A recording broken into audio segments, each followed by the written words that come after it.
years of living abroad full-time, I'm finally back in the United States of America, and honestly, I'm experiencing a lot of culture shocks. And if you're new here, hi, my name is Chanel. I've been living abroad full-time in Buenos Aires, Argentina, and I'm finally back in New York, and it feels so weird. And in this video, we're going to talk about all the reverse culture shocks that I've been experiencing.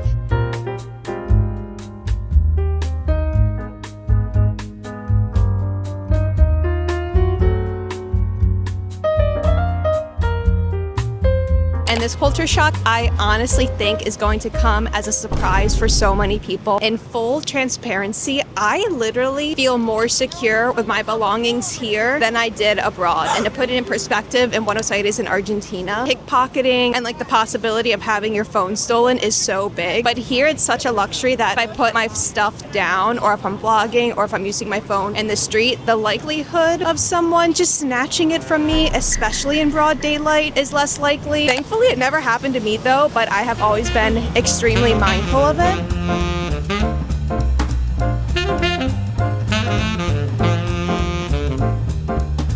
Being abroad, I always felt obviously like the foreigner. I never really felt like I blended in. When I would speak Spanish with my accent, I felt like 5 people would just like turn their heads to me. And even the clothing I wore, I always felt like I stood out in like a weird way, not like necessarily a bad way, but now that I'm back in New York, I genuinely feel like I just blend in with everyone else. Like if I'm vlogging with my camera, no one's looking at me. I can wear like whatever I want to wear and people aren't like looking at me.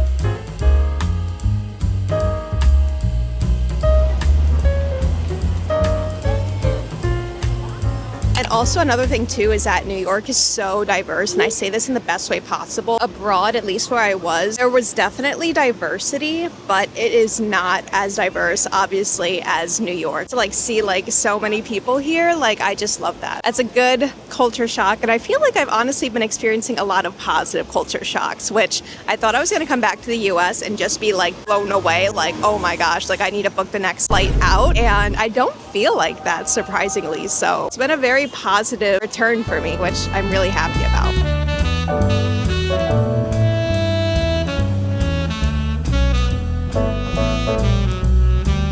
And we are going to come back to New York City because I was upstate for a few days and I felt like all of the culture shocks just hit me. So we're going to go there for a little bit.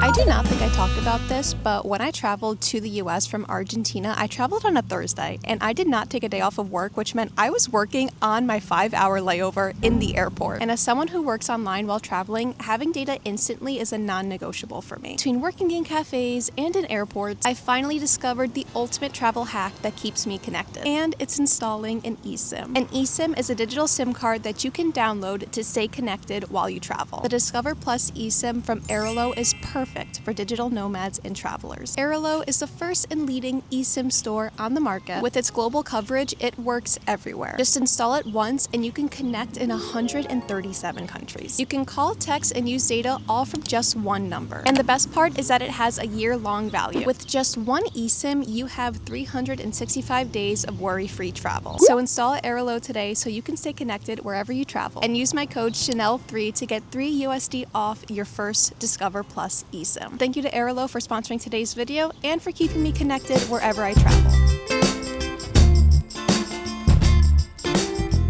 And for those of you who live in the US, you're probably like, why are you starting the video out in a parking lot? Because guys, in full honesty, I forgot how big parking lots are. Like if you can see behind me, there are so many cars, and cars in itself is such a reverse culture shock in itself. Everyone drives in the US. I have been living in a walkable city, so I've been walking everywhere. I've been using the subway everywhere. It's like weird to have access to a car and drive. We're gonna talk about some other things, so let's head into a store.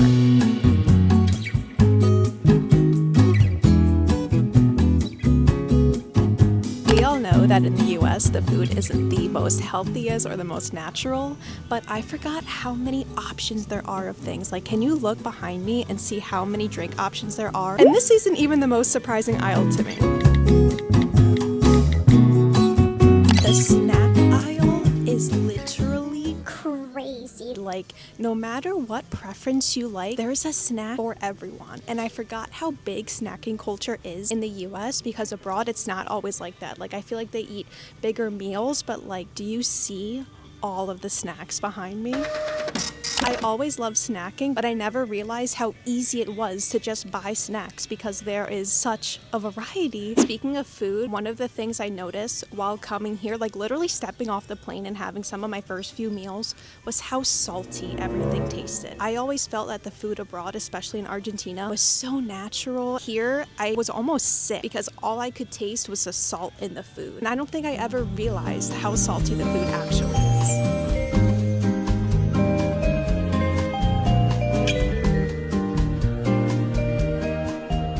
Also, please give a like and subscribe because I am vlogging, and if I come across anyone that I see, I'm literally going to be so embarrassed. There are so many condiments too in the US. I never realized this. Like, look. And one of the things that we absolutely have to talk about is how tax works in the US, because if you go to buy something and it's like $4.99, when you go to pay for that, it is not $4.99 at the register. The tax is not included. And I've only been here for a few days, and every time I want to buy something, I've been like shocked at why the price is higher than what it says on the sticker label. So that is not like that abroad, at least from all the countries I've been to.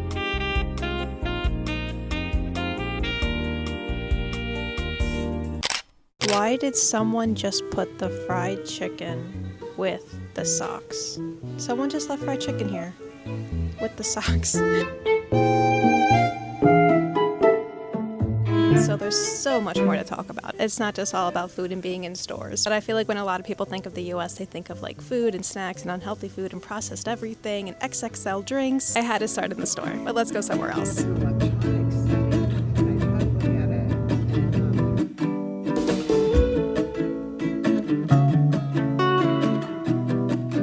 We all know that after not having access to TJ Maxx for 2 years, that once you step in, it's a very dangerous place.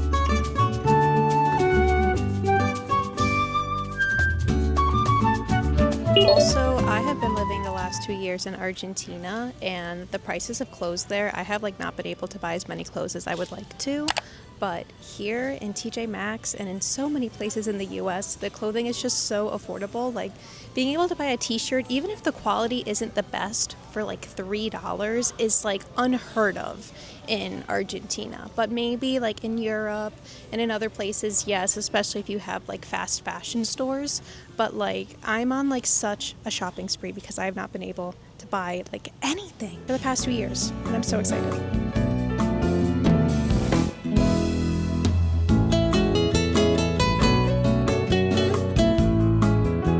Also, we're like 3 or 4 months away from fall, and why is TJ Maxx filled with so much fall decor? I feel like you start celebrating a holiday here like 5 months before it even happens. Like the stores are already filled with all the holiday decorations, and we aren't even at the end of summer yet in New York. I feel like all of the clothing for like summer is already discounted price.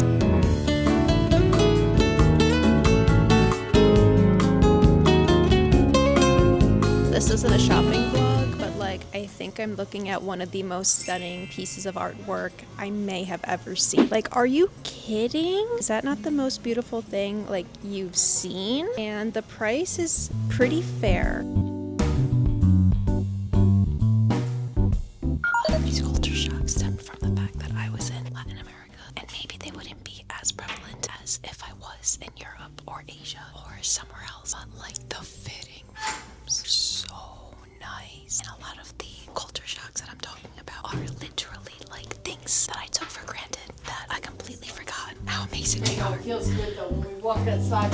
Yeah, in there. Yeah, exactly. Literally, my first day back driving, that was a full experience and a full culture shock in itself, because abroad I did not drive. I used a public transportation system consistently, and it's actually very interesting because so many people in the US drive, and I was going on a walk the other day and I felt like I was actually the only person walking in my town. But what was a bigger culture shock for me was the fact that I was on the road And I kid you not, for the very first time, I saw a Cybertruck, and I have never seen one in person before, and it was a jump scare because that was like the ugliest vehicle I've ever seen in my entire life. Seen 3 of them that day. And they were all ugly. Like the Crocs is ugly.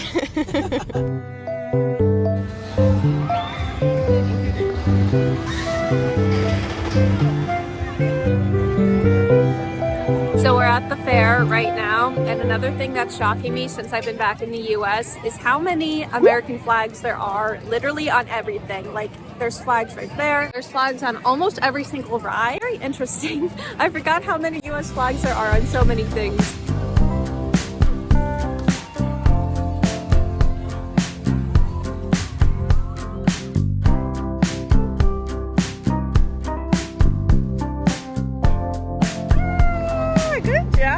And you could go anywhere in the fair and do whatever you wanted. What's your favorite ride, and what's the most scariest ride? My favorite ride was the Super Cyclone all the way at the end. Scariest ride is probably, I don't know what it's called, it's right behind.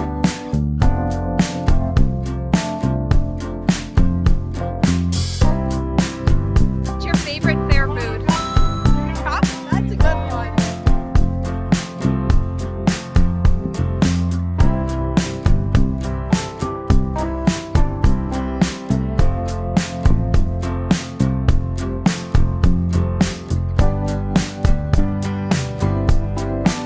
The one I got at the state fair. Classic. It's like home.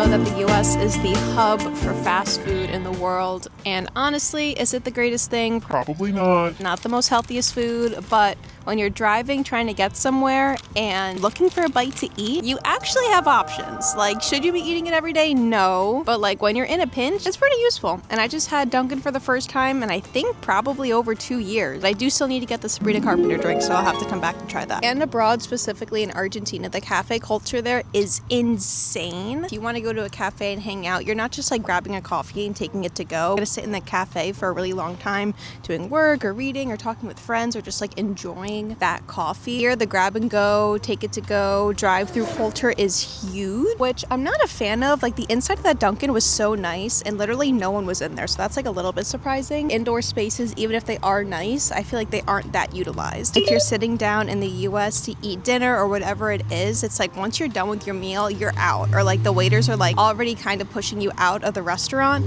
In Argentina, it's not really like that. I am over the whole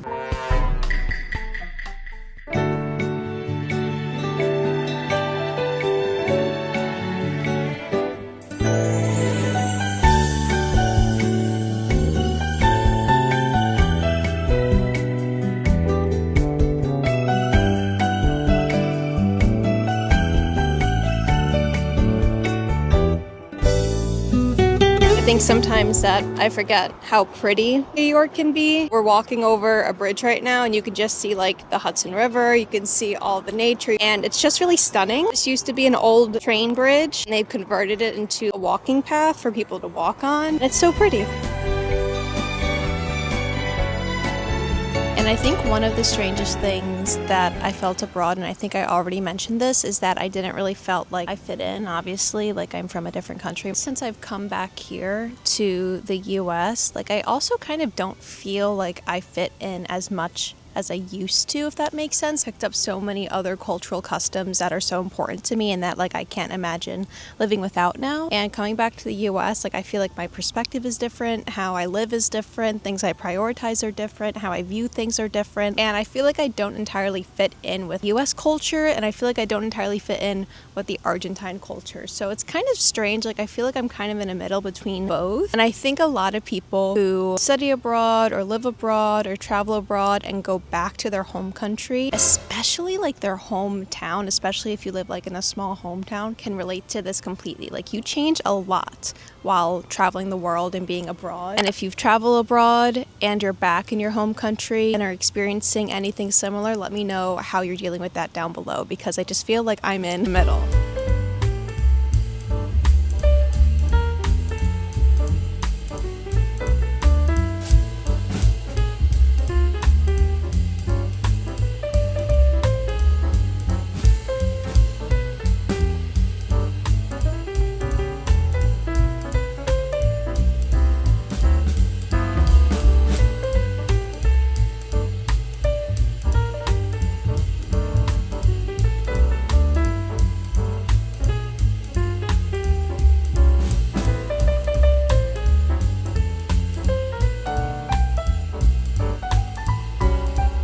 I just got out of Goodwill, which I haven't been to a thrift store in an extremely long time, which is another great culture shock, is that even though the US is a very consumer-based culture, I feel like overall we do a pretty good job at secondhanding, thrifting, reusing our clothes, going to thrift stores. I could not believe how much stuff was in there, and I left with a few things, and you guys saw me try on that jacket at the end. I was gonna get it, but it was $10, and I understand like used stuff nowadays is more money, of course. I feel like if you're getting something used, I still think it shouldn't be more than $5, but it was still really nice. But I have a similar one at home.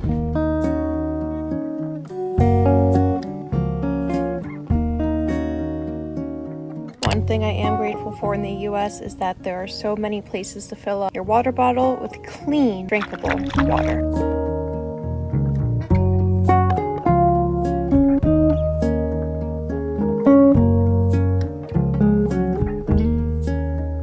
And I just mentioned the water fountains, and I also want to mention that I literally forgot how big the cups are here in the US. Like the fountain-sized drinks are literally ginormous.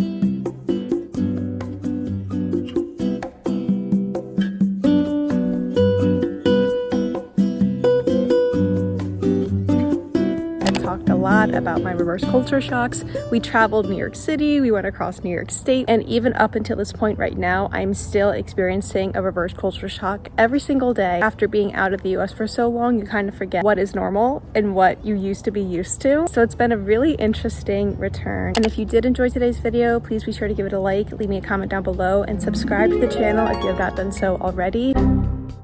And again, if you have any reverse culture shocks from your home country, traveling somewhere else and returning, let me know down below. And with all that being said, I will see you in the next one.